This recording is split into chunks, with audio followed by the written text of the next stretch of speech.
I'm Text Justin, and this is our new keyboard Text Yoda 2. And this is a mechanical key switch with the trap point. And right now we want to show our programmable function for that.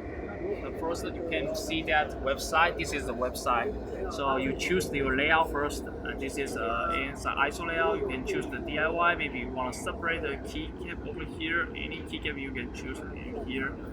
What layout you want to do, just use that. And unit 7 spacebar. Okay.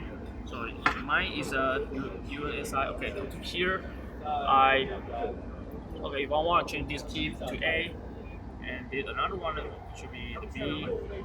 Okay, just for example, and finish that. There's a function layer, default layer, and right now they have the keyboard setting for some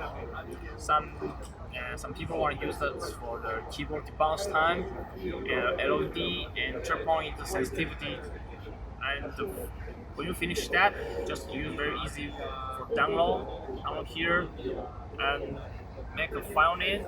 Okay, maybe I'll give you a test for that. So wait, you're downloading a file. How are you downloading a file to the keyboard?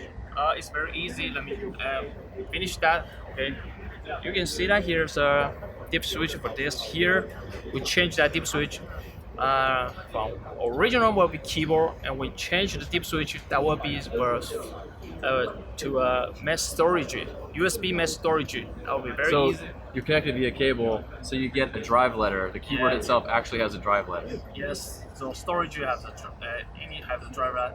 That's this one, and so we change that. We'll change to this one and reprog again. Okay. Here is you see, here's a tester. Come to here. This is our storage. So you just drag and drop the configuration file into the drive, which is the keyboard, and then it downloads and installs. And change back to the keyboard. And restart again. Let's test. So what did you program this time? You changed some of the key assignments, right? Yes. So you programmed the letter A to the number 1. And the 2 to B. Yes, that's we changed that. No, originally is 3. You just did that right here. Yes. Thank you. Very cool.